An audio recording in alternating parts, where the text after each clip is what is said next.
Hola, buenas noches a todos. Aquí estamos otro día, o mejor dicho, otra noche, porque casi todos mis vídeos los grabo de noche, cuando ya casi todo el mundo está durmiendo.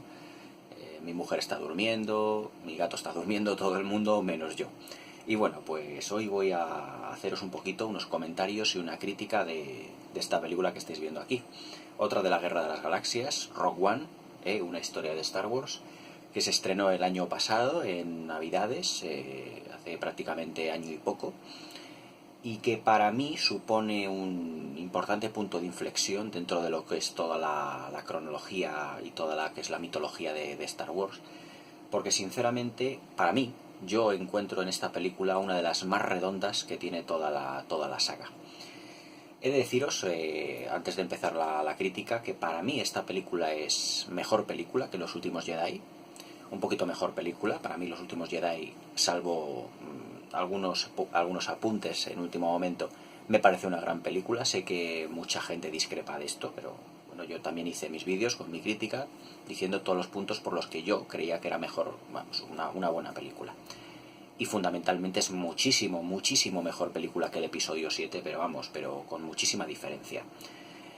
Yo creo que Star Wars, es una historia de Star Wars. Rogue One es una de las películas de Star Wars más redondas que se han hecho hasta la fecha, tanto técnicamente como argumentalmente, sobre todo argumentalmente, ya que los guionistas, muy inteligentemente, lo que han propuesto ha sido una historia cerrada en sí misma, porque cuenta unos acontecimientos, pero que no devienen en una secuela o en una precuela, no. Es decir, afortunadamente aquí los personajes empiezan, se les presenta, empiezan y terminan.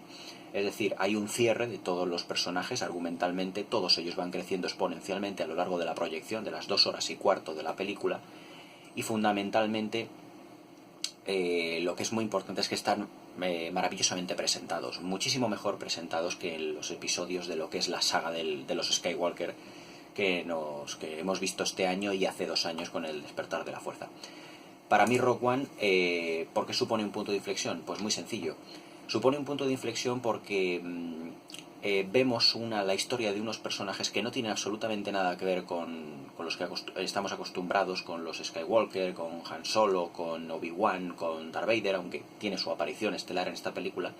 Vemos unos personajes completamente distintos, que se adecúan, que se adaptan al mundo de Star Wars, pero no son ni un Jedi, no son un contrabandista, pero forman parte de la rebelión y del imperio.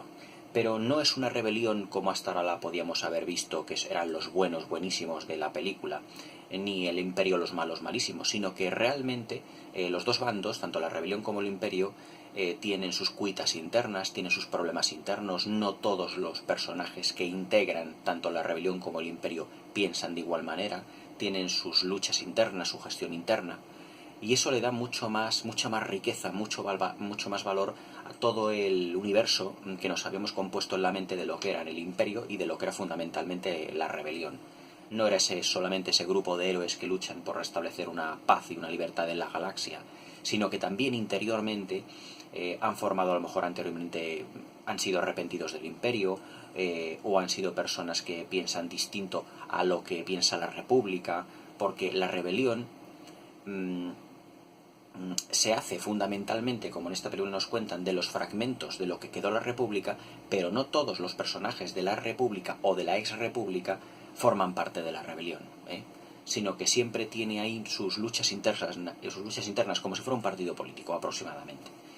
Y luego en el imperio también vemos que efectivamente entre ellos también hay grandes discrepancias, en las discrepancias que tienen el director Krennic y el Grand Moff Tarkin. Es decir, le aporta el argumento una riqueza al mundo del imperio y al mundo de la rebelión que no habíamos visto hasta ahora.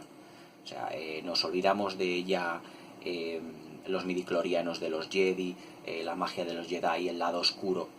Eso prácticamente en esta película no lo hay. Hay unas pequeñas referencias a lo que es la fuerza en uno de los personajes, pero fundamentalmente vemos algo distinto, algo original. Y eso en una saga que ya lleva 9 entregas, esta era la 8ª, pues es de agradecer y es de muy buen ver, porque también estamos a expensas de que nos cuenten algo ya nuevo, no siempre y más de lo mismo, al menos ese es mi punto de vista.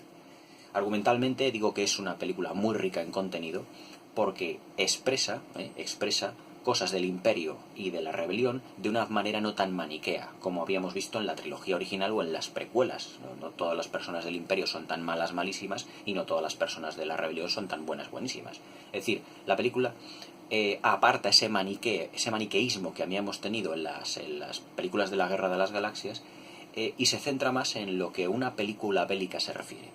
Si las películas de la Guerra de las Galaxias habían sido eminentemente películas de aventuras y de ciencia ficción, aquí lo que vemos es fundamentalmente una película bélica, pero es una película bélica hecha al estilo clásico de Hollywood, me explico, en el que hay dos bandos que están entremezclados, en que hay espías en los dos bandos, o una especie de espías, y que incluso dentro de la rebelión y dentro de lo que es el Imperio no todo el mundo se fía de sus propios compañeros.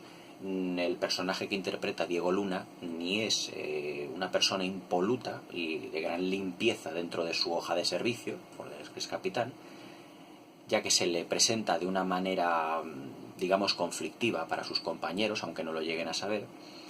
Y también dentro del Imperio pues hay gente que también es muy ambiciosa, pero que no tiene por qué compartir las opiniones de los grandes dignatarios o magnatarios del Imperio, como puedan ser el Gran Moff Tarkin, o puedan ser Vader o el Emperador. Por lo tanto, oye, vemos unos puntos de vista distintos, y eso realmente es importante.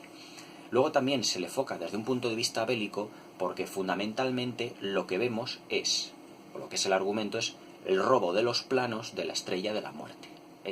Antes de que realmente la rebelión e Imperio entren en un conflicto puramente bélico. Yo creo que todo lo que es el germen de la guerra entre la rebelión e Imperio sale precisamente de ese robo de planos de Rogue One. Es ahí donde estalla realmente lo que es el germen de toda la guerra que hay en la galaxia entera. O sea que argumentalmente está muy bien tratada. A nivel de presentación de personajes, la verdad es que Gareth Edwards, el director de esta película, que ya habíamos visto, por ejemplo, en películas como Godzilla, que bueno, es una película de monstruos aceptable, pero que tampoco tenía una gran trascendencia, la verdad es que presenta a los personajes de un modo inconmensurable. Muy buena presentación de personajes. Por ejemplo, el personaje de Jyn Erso la vemos de niña con sus padres, que es el arquitecto y el creador de los planos de la Estrella de la Muerte, cómo se mete en esa especie de cubil para que nadie la encuentre, para que el Imperio no la encuentre. Pero acto seguido a esa secuencia lo que vemos es a un Jyn Erso interpretado magníficamente por Felicity Jones en una cárcel. Es decir, como si estuviese formando parte de un convoy de presos que han atrapado. Esa secuencia dentro de lo que es la cárcel o de ese convoy en el que los soldados del Imperio llevan a una serie de prisioneros ya nos da a entender de que la vida del personaje de Jyn Erso ya no ha sido fácil a expensas de sus padres, a expensas de su padre, de su madre, y ya ha llevado una vida conflictiva y difícil. Eso es una presentación de un personaje realmente magnífica, porque lo que nos hace es darnos cuenta con una sola imagen de que la vida del personaje no ha sido fácil. Totalmente ausente y carente de diálogos, de conversaciones, todo eso. Con esa secuencia, ese plano, ya sabemos que ese personaje, su pasado al menos ha sido turbio. Y luego también la presentación de Diego Luna, del personaje del capitán Cassian Andor, en el que están en ese callejón con ese compañero y que tienen que escapar por una especie de techo con unas escaleras. Y claro, como su compañero tiene un problema en una pierna y que no puede correr o no puede trepar, pues decide matarle a un compañero de rebelión por salvarle la vida. Ahí te das dando cuenta que esa secuencia puede definir también un personaje. O sea que en pocos parámetros Gareth Edwards, el director, es tan sumamente hábil como para presentar el personaje de una manera que todo el mundo lo comprenda. Sabemos que Jyn Erso va a terminar formando parte de la rebelión y que el capitán Cassian Andor forma parte de la rebelión. Pero realmente esos personajes que son de la rebelión no son realmente, digamos, buenos en sí mismos. El capitán Cassian Andor acaba de asesinar a un compañero, y Jyn Erso por su pasado lo ha tenido turbulento. Por lo tanto, no todos los personajes que forman parte de la rebelión, como os he dicho anteriormente, no son buenos en esencia. Y luego tenemos también a otro personaje interpretado magníficamente por Ben Mendelsohn, que es el director Krennic, que es el que ha llevado todo lo que es el conglomerado y toda la construcción de la Estrella de la Muerte, pero que por una serie de circunstancias pasa a formar parte de Grand Moff Tarkin, ese personaje interpretado por Peter Cushing, hecho con tecnología digital en esta película, que ahora os comentaré un poquito de ella. Y técnicamente, o sea, argumentalmente, para cerrar este capítulo del argumento o del guión y de la historia, realmente es una película donde el guionista no ha dependido del mundo de los Skywalker, del mundo de los Jedi, todo esto, ya tenía una libertad para crear una historia basada en un hecho que nosotros sabíamos que existía, que es el robo de los planos de la Estrella de la Muerte, pero que no ha estado tan atado de manos para crear, digamos, pues una continuación de los personajes que llevamos en la Guerra de las Galaxias, sino que ha creado unos personajes totalmente nuevos que les ha podido dar una dimensión, una profundidad psicológica, una presentación y todos ellos, y que los ha podido cerrar. Porque en esta película pues el final es completamente esclarecedor, o sea, terminan todos falleciendo debido a una serie de circunstancias. Pero realmente lo que nos aporta Rogue One es una presentación de personajes y un final y una evolución progresiva de todos ellos a lo largo de la película, lejos de trilogías, precuelas, secuelas, donde el personaje se va evolucionando a lo largo de las películas. Y eso yo creo que en una película de la Guerra de la Galaxia se agradece, al menos desde mi punto de vista. Y luego técnicamente la película, podemos decir que lo que es la presentación de personajes y la primera parte de todas ellas, está contada de una manera un tanto abrupta, porque nos da la sensación de que las secuencias deberían de terminar o deberían de tener un poquito más de prolongación, ya que hay algunos personajes que nos resultan un poquito descabalados. Por ejemplo, el personaje interpretado por Forest Whitaker, pues sinceramente yo me quedé con ganas de ver un poquito más, porque a priori es un personaje muy interesante, sumamente interesante. Y otra serie de personajes que van saliendo, pero que yo creo que en la sala de montaje han sido poco generosos y se le han dado el tijeretazo a algunas cuantas secuencias.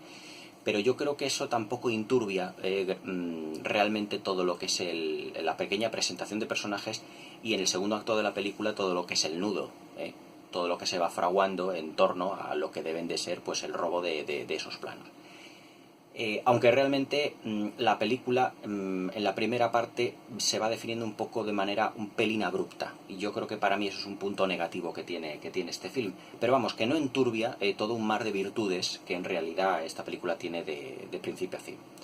Y luego ya todo lo que es la segunda parte de la película, la segunda hora y el cuarto de hora final, sobre todo los últimos 40 minutos aproximadamente, es toda una magnífica batalla que apela al mejor cine bélico, que tiene tintes del episodio 4, tintes del Retorno del Jedi, pero que no lo copia directamente. Hace un gran homenaje a esa batalla final del Retorno del Jedi, pero que no la copia descaradamente. Hace un bonito homenaje, donde vemos pues secuencias fantásticas de los Ala X luchando contra los cazas TIE, un nuevo tipo de caza llamado TIE Striker, que es por lo visto muchísimo más rápido que los caza TIE normales, nuevas naves de la rebelión como son esta que tengo aquí, por ejemplo, el magnífico Ala U, que me compré el año pasado, y sinceramente pues que se agradece que en el universo Star Wars nos presenten naves nuevas, no que sean siempre los típicos los Ala I o los Ala A o el B-Wing o el Ala X, sino que aquí pues aparece un nuevo tipo de nave, por visto mucho más rápida, pero que en realidad es una nave de carga y que es la nave del Capitán Cassian Andor, y es un nuevo modelo ya que forma parte ya del universo de Star Wars. Pero lo que yo voy diciendo es que por fin también, con el TIE Striker y con el Ala U, por fin los directores artísticos han inventado nuevas naves. No como por ejemplo en el episodio 7, que volvíamos a los mismos Ala X, volvíamos a los mismos TIE, que parece que lo único que habían hecho había sido darle una mano de pintura. Es decir, aquí ya tenemos un poquito más de imaginación que en el episodio 7. Y he de decirse sinceramente que a pesar de esa grandísima batalla aérea, que es realmente fantástica, también aparecen nuevos tipos de Attack Walkers, es decir, de las avanzadas imperiales, que son los ATST, perdón, parece que por aquí hay algún fantasmilla. La verdad es que vemos una serie de secuencias, de fotografías, de encuadres, de todo ello, que recuerdan muchísimo al Retorno del Jedi, que hace un bonito homenaje al Retorno del Jedi. Y es una de las partes de la película que que va increscendo. Es decir, todo lo que es el argumento del film, desde el primer minuto hasta el film, hasta el último, es un increscendo fantástico. La tensión se va palpando en el ambiente y vemos varios ramales o varias líneas argumentales, sobre todo al final de la película. El clímax que tiene Jyn Erso con el capitán Cassian Andor y también con el director Krennic para hacerse con los planos, las apariciones de Darth Vader, que tiene 2 apariciones en la película que son fantásticas, porque este personaje sí se puede decir que es Darth Vader. Hombre, en las precuelas habíamos visto a Anakin Skywalker, pero que no era Darth Vader en sí todavía. No había sido corrompido por el lado oscuro, pero aquí sí que vemos ya a un Darth Vader reconocible. La secuencia que tiene con el director Krennic es fantástica, y que tiene también la película sus guiños a lo que son algunos puntos de las precuelas, como por ejemplo Darth Vader tiene una especie de gigantesco castillo en el planeta de Mustafar, que es donde va el director Krennic, para decirle que él tiene que seguir con el proyecto de la Estrella de la Muerte y que él debe ser el que dirija la gran estación espacial. Tenemos la aparición de Mon Mothma, que es el personaje que en el Retorno del Jedi les dice a la rebelión y al comando de Han Solo la misión que tiene que hacer en Endor, pero que aquí es interpretada por la misma actriz que lo interpretó en los episodios 2 y 3 de las precuelas. Luego también tenemos, por ejemplo, al padre adoptivo de la princesa Leia, interpretado también de nuevo, como en el episodio 3 de La venganza de los Sith, por Jimmy Smits. Tenemos una referencia a Obi-Wan Kenobi, que sabemos que está en Tatooine. Es decir, tiene referencias a los episodios anteriores de las precuelas y que enlazan con el episodio 4. Y que el final de la película en sí es una magnífica conexión con el episodio 4. El final de la película, es decir, los planos finales, en los que sale Vader combatiendo dentro del destructor estelar, abriéndose paso por todas las tropas de la nave Tantive 4, que es la que lleva a la princesa Leia, con los planos robados, con R2 y con 3PO, y que es propiedad del Capitán Antilles. Pues todas esas secuencias se enlazan con el episodio 4 de una manera fascinante. Pero sinceramente hay un punto negro en la película que yo me gustaría comentarlo, y que yo creo que la tecnología no ha avanzado lo suficiente para hacer creíble el personaje. Y es la digitalización o la creación por efectos digitales de Peter Cushing, del actor Peter Cushing que interpreta al Gran Moff Tarkin.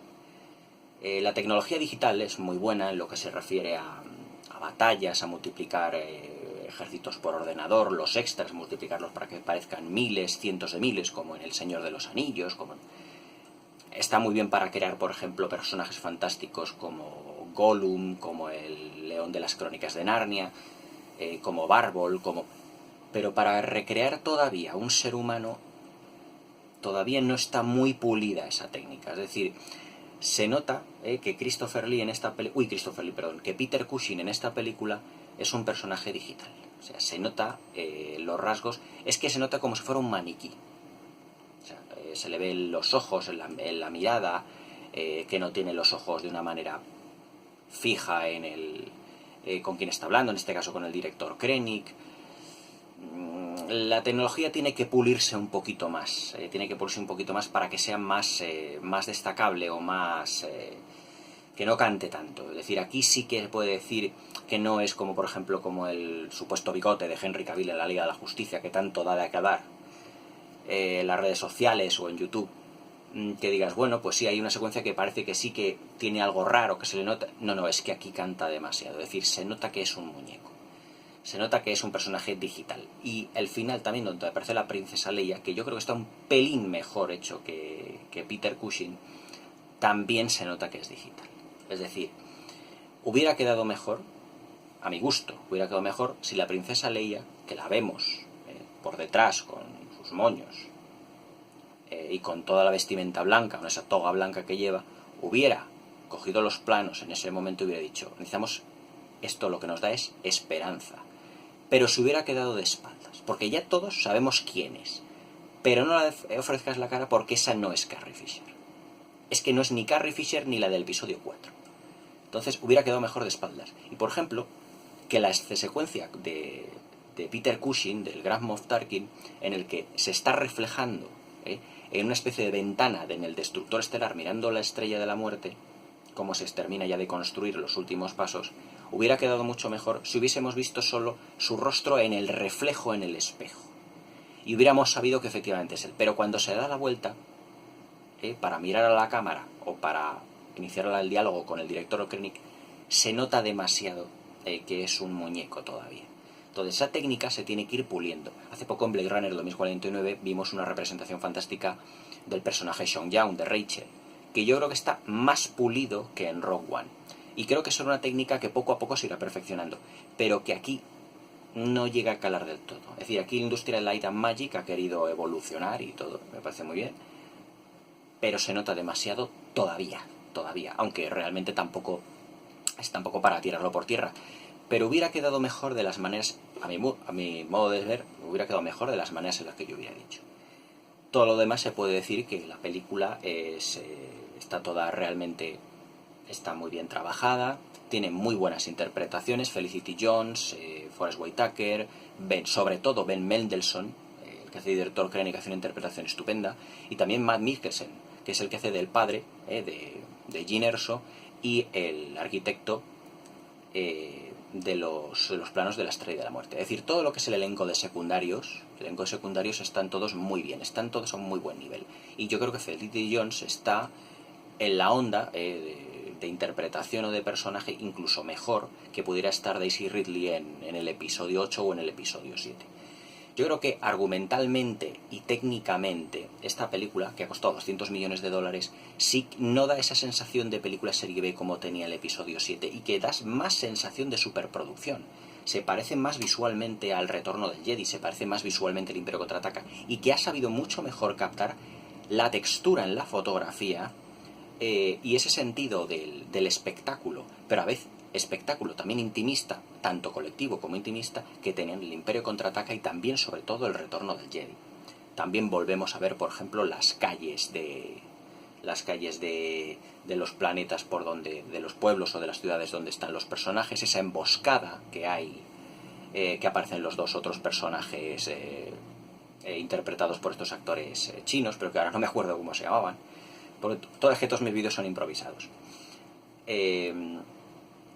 Y sinceramente la verdad es que la película tiene muchísimos tintes bélicos. La emboscada que os digo en este planeta, que creo que se llama Jedha, que tiene un destructor estelar encima y que lo controla el Imperio, la fotografía, la textura de la fotografía por las calles donde se están los personajes moviendo, donde aparecen las tropas imperiales, recuerda muchísimo a los paseos de las tropas imperiales por Mos Eisley. Recuerda muchísimo a la Guerra de las Galaxias, a la trilogía original. Esta película ha sabido captar muchísimo mejor que el episodio 7 el espíritu, la textura y la recreación del mundo de la Guerra de las Galaxias tal y como lo vimos en la trilogía original. La aparición de la TST Walker en las calles de Jedha, en esta emboscada que os digo, las tensiones que hay entre los miembros de la rebelión y los generales de la rebelión, que también vimos un poquito en el episodio 4, es decir, todo está muchísimo mejor, para mi gusto, hecho y plasmado que en el episodio 7. Teniendo el episodio 7, El despertar de la fuerza, y Rogue One, y habiendo costado prácticamente el mismo dinero, alrededor de 200 millones de dólares, Rogue One tiene un aspecto de superproducción, de película de gran estudio, hecha con meticulosidad, hecha con mimo, hecha con agilidad, con un montaje dinámico, con buenas secuencias de batallas, con buenas secuencias de acción, que te mantienen tensión en muchas de ellas, los nuevos personajes, los secundarios, que también hacen una interpretación estupenda. Los personajes son más redondos, más identificables que en el episodio 7. El episodio 7, ya subiré la crítica de ella, pero tiene muchos problemas en lo que a personajes y argumento. Sin embargo, aquí el argumento es perfecto en el sentido de que todos los melones que abre el Rogue One los cierra. Quiero decir que todos los acontecimientos, no hay ni un solo agujero en el guión entre medias. No sales del cine diciendo, es que esto no me ha convencido porque no sé por qué los personajes se han interpretado así o por qué han actuado de esta manera. No, todo tiene un porqué y una respuesta dentro de Rogue One. Y eso es una de las cosas que más se agradecen. Y poquito más que decir, Rogue One para mí es una de las mejores películas. Yo creo que después de la trilogía original, Rogue One es la mejor película de la Guerra de las Galaxias, sin duda, personajes perfectamente definidos, muy bien identificados, que tienen un principio, un nudo, un desenlace y un final, secuencias de acción muy bien logradas, los Ala X, los TIE Fighter, como vuelan como en el Retorno del Jedi, vuelan como en el Imperio Contraataca, como en el episodio 4, son perfectamente identificables. La aparición de Darth Vader, las dos apariciones de Darth Vader en la película son fenomenales. Es un Darth Vader que decimos, ese sí es mi Darth Vader, y ese sí que es el personaje realmente. Y la verdad es que la película funciona a todos los niveles. Para mí es una película 5 estrellas. Que le podía quitar, de una escala de 1 al 10 no le voy a dar un 10, le voy a dar un 9 y le voy a quitar un puntito pues por lo que os he dicho. Al principio de la película parece, en esas presentaciones de personajes que son muy buenos, la presentación argumentalmente es muy buena, pero hay alguna secuencia que parece que ha sido recortada, que parece que da la sensación de que tiene que haberse desarrollado un poquito más. Y luego ya las decisiones de los efectos digitales de Grand Moff Tarkin en la princesa Leia, yo creo que técnicamente no están a la altura del resto de la película. Tiene esos pequeños 2 puntillos negros, pero vamos, que para mí son insignificantes porque está dentro de un mar de virtudes. Para mí Rogue One es una magnífica película de acción, enfocada como una película bélica, pero una película bélica al estilo de 12 del Patíbulo, de los cañones de Navarone, porque es ese grupo de personajes que tienen una especie de misión suicida, en el que el argumento va increciendo, la acción va increciendo, la tensión se palpa en el ambiente de la película, todo va increciendo hasta ese final apoteósico, con Darth Vader con su sable láser y con la huida del Tantive 4. No se puede pedir más a una película de acción que todo este conglomerado fantástico que es Rogue One. Sinceramente, para mí, la mejor película de la Guerra de las Galaxias después de la trilogía original. Nada que ver con las precuelas, nada que ver con el episodio 7 y unos escalones por encima del episodio 8. Para mí esta película, Rogue One, no tiene desperdicio. Y bueno, poquito más que decir. Una cosa, estos carteles me los ha proporcionado un amigo mío, que se llama Dani, y al que le dedico este vídeo porque seguramente me verá. A él y a todos los suscriptores que ya me habéis aceptado y a todos los que estéis viendo este vídeo, porque ya es muy tarde, yo me voy a ir ya a la cama, ya es un poquito tarde, así que con mi navecita y todo lo demás, os espero para más críticas de las Galaxias y para más críticas de muchas más películas, que esto no ha hecho más que empezar. Hasta pronto.